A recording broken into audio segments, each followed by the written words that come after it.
Hi, and welcome to Echo Conversations. I'm here today with Daniel Hall from our team. Welcome, Daniel. Thanks. Today, we're going to be talking about one of your favorite places to buy coffee. Yeah, probably not. I have a complicated relationship with this brand, this company we're talking about, Starbucks. Starbucks. So we're going to talk about Starbucks today. And we're going to talk about Starbucks and how they talk about customers and sort of an attitude towards them and a philosophy of how you do customer service, right? So why specifically are we pushing into Starbucks? Yeah. So my complicated history is because I spent a long time working for Starbucks. I was a barista for just over 6 years for Starbucks. Which is ironic because you seem to be the least capable of making coffee in our office. It's true. I'm not a coffee snob at all. I think when you work there, you get over the really pretty stuff really quickly, and you just want the caffeine. Because man, early hours, 4:30 clock ends, the morning drive time customers, they'll do it to you. But so whether our audience loves or hates Starbucks, today we're gonna the actual flavor of the coffee itself. We could debate. That's a different YouTube channel and a different thing to debate. But today we're going to just be talking about some of the principles that they have around the customer.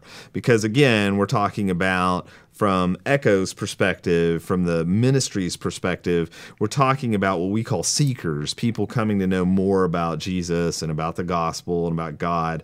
We're calling them a customer in some ways, and we have some other videos that kind of go into more details about that. So so let's start unpacking this. Tell me more. So much of what the training that Starbucks builds into their employees, which they call partners. So they're all the nuances, every choice of how they treat this conversation is all very purposeful, which is inspiring to some extent. Partners, they instill this idea of customer experience. So like they're not just selling a cup of coffee, but they're selling an experience. They call their cafes a third place. So they have this desire for, even at the lowest level of employee, to create a place that people want to be. Because when the people are there, they're spending money, right? But I think in our case, to draw a parallel, we want people to feel invited, to have the invitation, to feel comfortable sharing potentially really personal, at the spiritual level kind of thing. So we want to create a third place. I don't know that third place is the best for a communications platform, because I don't think people are going to spend that much time. People do spend time with us in Echo, but I don't think they're going to camp out for 8 hours like I've seen people do in a coffee shop. But actually, a cool secret to share with you and anybody watching this video. Don't tell anybody. Don't tell anybody, but I don't have an apron with me. We're supposed to turn those in. I may or may not have one floating around the house, but on the inside, right at the very top on the inside that customers don't get to see. It's a cool detail that Starbucks put together. Okay. There's these words, these 4 words that every barista, when you're putting on your apron, they see we create inspired moments in each customer's day. And these 4 words: anticipate, connect, personalize, and own. Which is like a really simple little thing to have those 4 words there. And most baristas put their apron on multiple times throughout their shift and don't really think about it. And this is at the top, right? It's the very so you top. See it That's as right. You're putting it on. Put it on, and it's right there. Nice. It's actually nice, like silk. It's like a real smooth compared to the kind of more rough cotton. But they're there to remind the baristas exactly what the aim is, and that again. So anticipate. So they talk about anticipate the customer need. Right. So someone comes in looking for a cup of coffee. Maybe you want to offer to leave room in their cup for cream or something. You want to anticipate the next need before the customer even expects it. That way you're just exceeding expectations. Right. So that's the idea there. And that's different than just anticipating where somebody's trying to go in a conversation, because we would actually say like, whoa, slow down. Don't jump to where you think they're going to go. Listen better than speak. But it is about like be thinking about like, where is this going? What are we doing? You didn't go ahead and put cream and sugar in before they asked for it, right? Right. You did anticipate that maybe that's where we're going. I'm going to leave space for that, but you didn't go ahead and do that, right? Because I think that's the other thing we see a lot, where it's like, whoa, they haven't actually said all of you. There's a lot of assumptions in the way you're interacting back with them. But yeah, anticipating is different than going ahead and solving what you're guessing that they are going to do. It's, we've kind of make the husband-wife analogies. It's kind of like if you went ahead and tried to solve your wife's, solve the the problem before you really. She's like, no, I just want you to listen. Right. We always get into trouble. The husband's getting into trouble for that. Very similar. Sure. And the next word there is connect. So looking for ways to connect with a customer. Sometimes I would work the drive-through window a lot.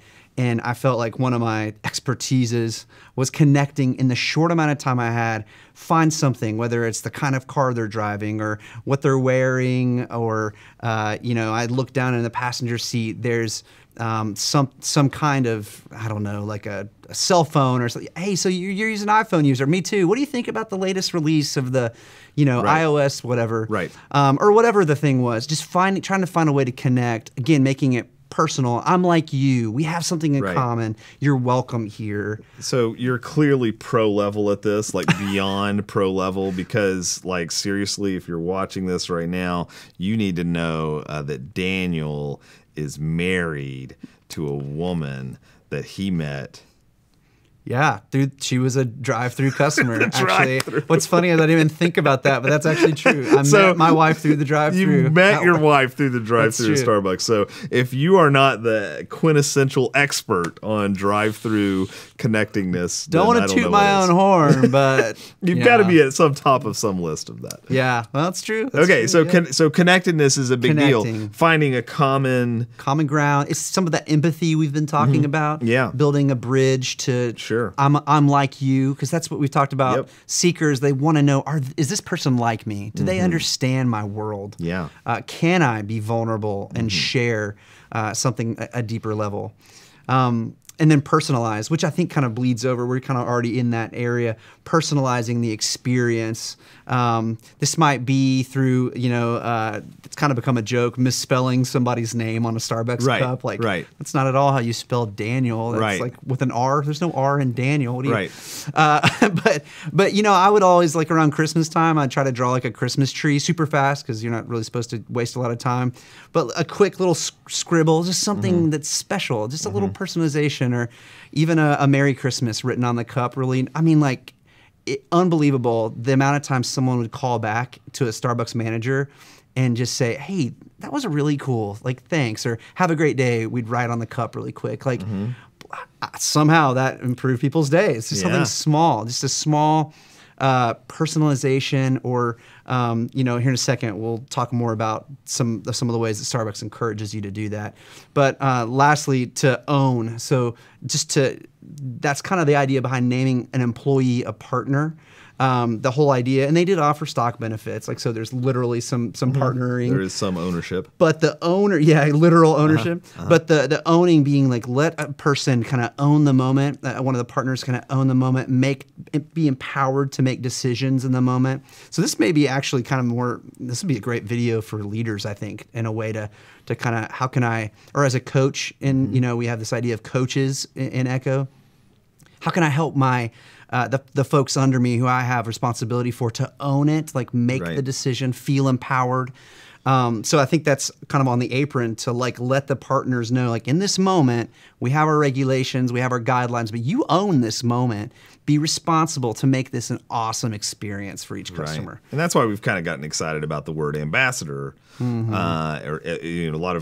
talk a lot, we'll say volunteer, but that ambassador concept is like, hey, you're representing this. Yeah. And you have some authority to make some decisions. And, obviously there's limits, like you got to figure out where those limits are for the person who's volunteering or maybe on your staff. Like there's there's different levels, of course. But yeah, that's a big deal. And once someone does own it, you can feel it, and you can also feel it when they don't. And I think yes, as probably more so. Yeah, I was gonna say, as a consumer, that seems to be when things are like, when you try to express something like, obviously this is not the most awesome way that this is happening, and it's just kind of like, well, that's what I've been told to do is step 1, 2, and 3. As tech people, this is the worst for us, is when we call a tech support person and then we know they're going through this script and it's just oh, this is so painful because we're already on step 12, but we got to work our way backwards to get there. No matter how much we can kind of demonstrate and talk competence, it usually just ends up you got to just go through those steps. So being able, but if they could really own it and understand, they could jump, maybe both of us could solve the problem faster and move on. So that's the 4 points that are on the apron. That's kind of a secret Starbucks barista kind of thing. But there's also a handbook that you're given that's, and gosh, Starbucks is so good with all the details. It's the perfect size for those 2 pockets on either side of the apron. It slides just right where we usually would keep our Sharpies. It slides perfectly right there, so you always have this kind of guidebook. Or in this case, there's the idea they call the green apron books. It slides nicely into your green apron. And so this is a place that they put kind of some recipe stuff, some of the vision and mission of the company.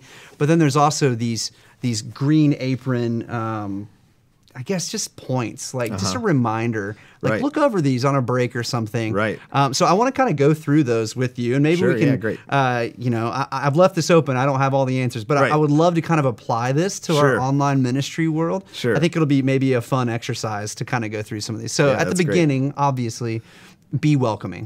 Like that's the first, the bigger point is just be welcoming, and offer everyone a sense of belonging. Because again, they want it to be a third place. They want this to be a place that they buy a cup of coffee and stay a while. So creating a culture. So I think inside of this idea that you may not get to a point where you feel like there was a really big spiritual conversation on a first touch. If you want to use that word. But we want them to feel like the first, the second, the third experience with us is good enough that when it's time to have that real hard conversation, they feel welcome. Well, and I think a lot of people will come to, there's certain kind of hot topics or things that are just like very much like Christians are anti whatever the hot topic is there. And I think sometimes people will come experiencing that and they're kind of putting their foot in like, how are you going to react to me now that I've announced that I'm somehow involved in whatever the hot topic is. Right. And so they're really, I think what they're really doing is testing like, are you combative to me? They're trying to figure out like, can we actually have any kind of conversation or interaction, or are you going to be what I am guessing you're going to be, which is hostile towards me? And so imagine if we were welcoming. That doesn't mean we're embracing whatever that hot topic is, but it does mean like, hey, let's get to, whoa, hang on a second. Let's get to know each other. You seem important because God made you. Let's work into that, And so quickly, I think sometimes we're ready to go to the end. But yeah, absolutely. And I know we're going to have we have ideas for a video talking about trolls, this idea of trolls. And, as we've talked about this in the office, it seems like most trolls, the act of trolling is simply that. It's a challenge to a Christian volunteer for a ministry, like whatever that stereotype might be. The troll is like, here's how I'm gonna test to see if you're ready for what I feel like I really have going on. Kind of thing. Yeah, I can't wait to do that video. That'll be a fun one. Yeah, it's gonna be fun. Okay, so there's a whole slew of these, and there's a whole bunch. So let's, in order to try to keep this somewhat going, we're gonna blow through them. So provide uplifting experiences that enrich your customers' daily lives. Isn't that funny from a coffee shop? It's literally what I always jokingly call dirty bean water. It's caffeinated water put through ground up beans. That's all it is. And they want you to enrich your customers' lives. So I love that they're instilling that in each partner. What if every volunteer thought about every conversation that comes in and take a moment to enrich this person's lives? I think there's something really cool I love about that. It's like it could change the whole culture of the volunteers. Totally. Yeah, no question. Another one is greet customers when they walk through the door. And we talked on another video, like don't let a single conversation go without being claimed. Like claim every conversation that comes through. Right. Don't avoid it because it's maybe a harder topic you're not comfortable with or something. So yeah, an ungreeted customer is an unwelcome. Maybe they feel unwelcomed in the cafe at Starbucks. Right. But yeah, I think that's just a simple, hey, welcome to Starbucks. And we all know there's a lot of companies that do this. Welcome to Moe's or whatever they're known for. And it may seem silly, but I think there's something that even this tiny little thing that it kind of feels welcome. Sure. Well, you wouldn't if someone is coming to your home. It's not like you would just open the door or just not acknowledge that they're there. I mean, if you think about the kind of reaction we have, it's different if it's a stranger or a friend, but when a friend or a family member we haven't seen in a while comes to our home and we open the door, I mean, it's an embrace, it's excitement, and this is a new potential family member, right? That's coming in. What is it? I've heard you talk about this little phrase that you heard somewhere. Beat the dog, not beat it. Outdo the dog. Don't beat the dog. That's just cruel. The dog. That's a terrible. But yeah, outdo the dog. What is that idea? The concept is like the dog is like you leave in a home. Yeah. I think we were talking about a relationship to husband and a wife, but the idea is like the person leaves the house and comes back even 5 minutes later, and the dog is like, "Oh my goodness, you're here! I'm so excited to see you. Oh, it's so great to see you again." And so the idea is like, how can we outdo the dog's reaction of just showering out love and excitement for somebody. Yeah, for sure. Which relationally, like a husband, wife, or kids, to be really intentional. But I mean, like, what if you had like your business was like that was one of your things, like outdo the dog. You're just like, we're so glad you're here. We're gonna let's do that to our next guest that comes to the office. We'll just give them big hugs and. Jump up and down. So the next one, this is an interesting one for us because we're talking about online evangelism. Right. And it's a simple one for a person-to-person business, but it's make eye contact with the customer. Right. So, I mean, what do you think? We haven't really gone over these together. Well, I think first of all, it's interesting because that's a very American concept of making eye contact. Like if we think of some of the places that across the world, that's not always a positive. In America, we really see that as like, oh, you're paying attention to me, you're engaged with me, and then sometimes it's like, whoa, it's a little disrespectful. So it is an interesting, like, very American-centric idea, but there is something about the eyes, right? So there is something about connecting with someone's eyes and connecting through that to their soul, right? So I think it really has to do with giving them respect and acknowledging that they're important.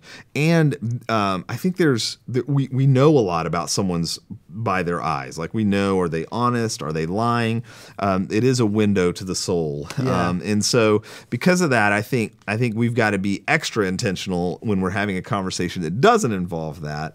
Or if it does, I mean, there are some ministries that are doing like video chat and things like that, but that's an important thing because a lot of times, if they were doing that, where do you place the camera and where, if you're always looking down on your screen, in front of you, or if they're looking up your nose, all that makes a difference in the experience. But ultimately, I think it means for us, if we were to translate, I know exactly what that means for Starbucks, but for us, I think it means to be honest and open and clear and upright and good, and like kind of demonstrating that it is a sign of care, because when we lock onto someone's eyes, it's different than if we're just kind of keeping our eyes around. We associate a lot of negative behavior with someone who can't make eye contact, especially Western society. Sure. So, Well, and as we're talking, I'm thinking we also have the ability to have a phone conversation and echo. Sure. So like for our voice volunteers, I've had some experience with also some like voice acting here and there, and it's a world of difference when you say something, and when you say something with a smile on your face, you can hear it even through a microphone, through a commercial. That's why really good vocal actors, or in a commercial, they're probably smiling, they're acting it out. They're overacting to get the smile through just sound, which is kind of a crazy thing to think about. But I would imagine that could be some good advice, kind of an eye contact, if you will, for the voice when it comes to our phone volunteers. Sure. I have one last thing about this. Yeah. So my son Isaac, who's 17 now, but when he was young, maybe 3 or so, he would be talking to you, and if he noticed like you weren't looking at him, he would grab your face and point it at his face because he knew that if I'm making eye contact, I'm paying attention to him. And so probably the way I would bookend that is like it shows that I'm paying attention to you. Yeah. If I'm sitting here looking at my phone, you know, like maybe he's listening to me, or if I'm watching a show, but if I'm looking at you, then you know I'm focused on you. And so I guess the way I would bookend that is it means I'm focused on you. Yeah. How funny. I feel like we could do a video, but like all about family through some of these things too, you know? You'll get to know our family. It's all relationship. Yeah, it is. It really is. It's building a relationship. About. Yeah, absolutely. And the next one is really easy for our folks because it's all based on this, but it's start a conversation. Right. So in a business, when it's all about coffee and you're handing someone a hot, very hot cup, or for the Frappuccino fans, a very cold cup, you know, starting a conversation around that, just a quick touch point in order to do those things, make it personal, et cetera. So maybe this would be for our volunteers or for the folks using for Echo would be something like maybe it's a challenge to go a little deeper. So like we were talking about, when someone's just like, pray for me, I'm sad. Maybe that's the chance to say, actually, I could pray for your sadness in this moment, but let's have a conversation around that request. Yeah. I don't know. Yeah. What do you Who think? is God to you? You know? Well, wow. I think getting deeper into like, sure, I'd be glad to pray to God, but before I do that, who do you think I'm praying to? Who is God? You know, what do you think is about to happen? You know, because then that's going to start letting a real conversation happen. I think really what I would just say is, which we've talked about before, but what's behind whatever they're originally asking. And so what we're trying to do in starting a conversation, they've started it. So they've started the conversation for all of our ministries. They're not, no ministry that we work with is just like, you know, spamming people and then hoping they spam back, right? They're people have come to them and are ready to kind of take the next step, and they've taken the first step in starting a conversation. So in that way, they're starting it. But the way they may start about the conversation, what they may talk about at the first, doesn't mean what the conversation is really going to be about once you get in it. And sometimes we do see a mistake where those ambassadors will stay at that top level and they won't push down into taking a minute to like unpack what it is that they're feeling to really get into it. So for sure. Yeah. That's a funny one because it's like they're all conversations. They're all conversations. Now this is also, next one's a funny one because it's very Starbucks centric, but it's get to know your customers by, and I love how they say this first, by drink. Or by name. Okay. So to this day, like, and we know a couple people that I knew through Starbucks before I knew that you knew them. Right. It's a funny sentence, but and I know Bill. We'll just say his name is Bill. Sure. It's a pretty generic name, but that Bill, before I knew him as Bill, was a venti Americano with 2 sweetened lows. And I still know that. And I haven't worked there for over 5 years. That's hilarious. So I know Bill's drink still because I knew his drink first. And then I knew him by Bill. Sure. And you know, well, and honestly, all these guys, of the two of those things, if I was a customer of yours, I'd actually rather you know my drink than my name. That's right. Right? Because that's what I'm there to do. I mean, maybe I'm there to... Well, it's more efficient. Right. It's just like, I think I would feel, I mean, they say the sweetest word you can hear is your name, right? But I think in that transactional relationship of I'm going there to get the thing, if you already know my thing, that makes me feel valued and loved. Yeah, absolutely. Yeah. And you know, when there's a little camera there in the drive-thru, and I can see Bill roll up, and I can greet Bill by his name. Hey, Bill, come on around. And he knows that there's going to be that venti Americano with 2 sweet and low, like waiting on him. So it's that building that experience that Starbucks desires of their partners. But as far as Echo and online ministry, we know because we've talked to our ministry partners that there are certain repeat conversations that happen with repeat seekers. That they do get to know by name. And how cool is that? That you could speak to some of the technology that's wrapped around the idea of building that as a feature. Well, what's interesting is we've seen this pattern happen where someone will come, let's take chat as an example, and they'll say, my name is, and then Bill, but that's really not their name, right? Oh, right, sure. So they'll start with that and maybe kind of put their foot in the water in a way that's like they can't even find out who I am. But then they'll find out like, oh, I was greeted warmly, and they're actually interested in having a conversation. And then as they go, they'll come back another time, maybe still as Bill. But then the third time they may say, hey, actually my name is John. Yeah. And so, but our system takes all that and we try to connect all the dots so we can show the whole history of that seeker. We can show all the different names that they've come in as, all the different history of the conversations. We tag the conversation. So the volunteer can go in and they can write, what was this conversation about? So maybe it's the 5th time they've had a conversation with your ministry, but you can see quickly in just like a snapshot of like, oh, these are what the types of conversations, these were the topics that this person talked about. And then I can quickly go back and even read, kind of like I would do on my phone, just scrolling Yeah, that's up. actually one of my favorite things about Echo, is that you're able to do that. Yeah, just quickly and easily read the history of it. Because context is everything. And I think back to the name and back to the drink, I think the deep heart issue is to be known. So we want to be known. Sure. We have a deep desire to be known. And so it's just another way for us to be known well. Now, the challenge actually on Echo's side, so for Echo clients, is how to not be creepy about that, right? Because for them, it's like for the first time ever, I'm talking to Daniel. Yeah. But it's like, whoa, how does Daniel know? So it's like almost like kind of the opposite. This is a great opportunity with great power. Yeah, comes great responsibility. There it is. But I think that's the deal of like, but it is in some ways we can let you be even super known. Yeah. And it's like kind of dial it back a little, but at least you'll know where the conversation's going. But yeah, it's pretty funny. Pretty funny. I love to work in my Spider-Man references. Okay. Whenever I can. Spider-Man. Is that a thing? Do you like Spider-Man? Yeah. We'll do a whole video on that. I was going to say, whole series probably. Yeah, what else? So the next one we've already kind of mentioned on the back of the apron, but it's anticipate, and not just anticipate, but respond to a customer's need. So again, we've already kind of covered it, but I think the respond to is not just anticipate, but be ready whatever it is, and then to actually meet them there. Yeah, to actually execute on that. Which just sounds like such a simple thing, but sometimes the simplest thing is what's right in front of our face. Sure. So anyway, to give light to that is right. We're making these kind of videos. Right.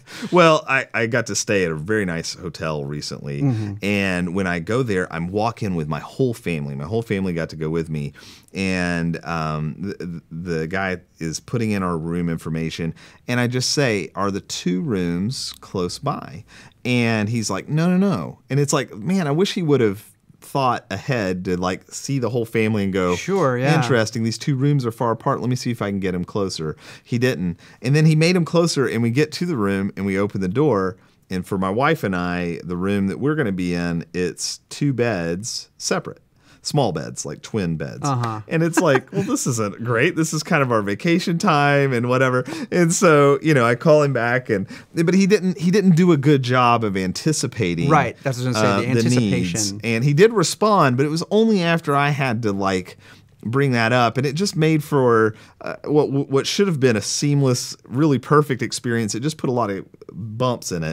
They're definitely first world problems that I'm talking about, but these are customer service stuff that could have easily been fixed if he just anticipated and responded. On the front end. It broke the magic experience that people look for from that stuff. Yeah. Because ultimately, what's the next point here? That's very nice. It's like you've done this before. Is to make your customer feel taken care of. Yeah.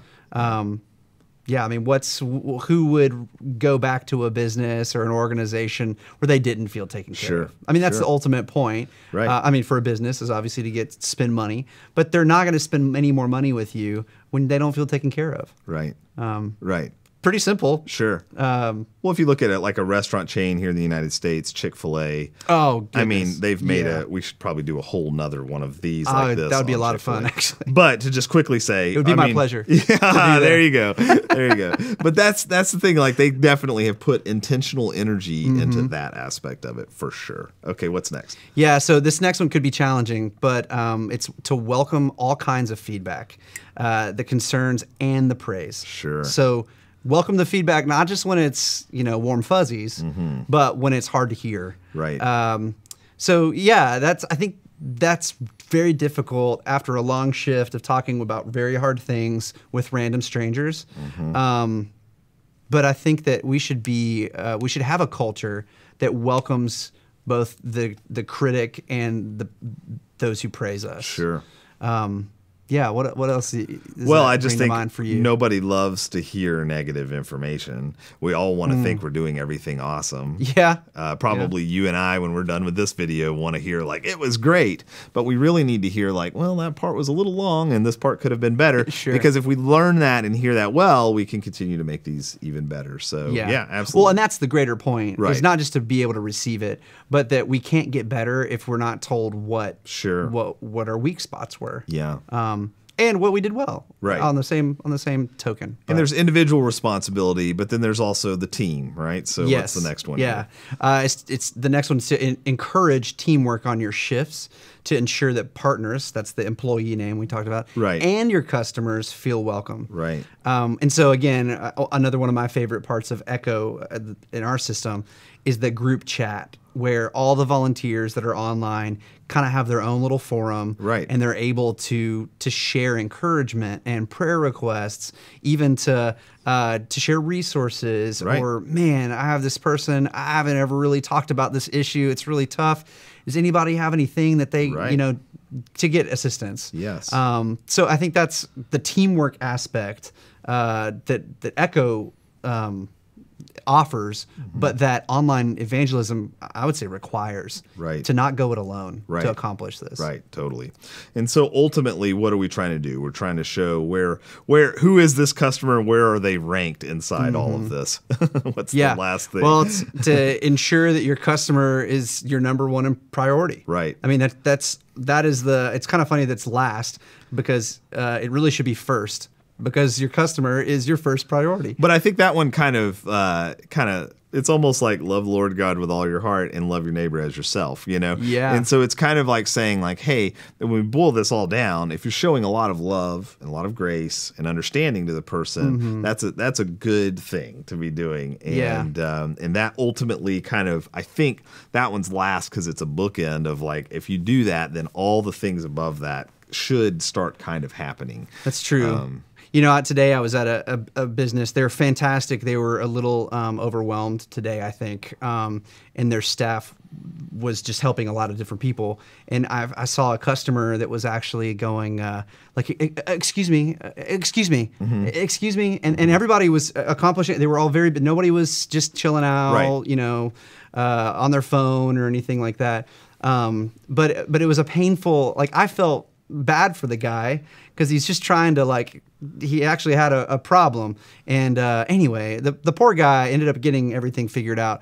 But there was that, he didn't feel like a priority. I think that's what I'm getting at here. Right. Yeah. And so even if there's a whole huge queue of drinks at Starbucks and, there's a spill somebody's got to clean up and there's this guy mad, jawing at you at the counter, the number one priority for me in that job was to make sure the person at the window feels like they're a priority. Yeah. And honestly, the challenge there was they may have been on the phone. Right. They may have been more concerned with who they were texting, but that didn't matter. Right. As long as they weren't saying, hey, listen, chill out, I'm not on the phone.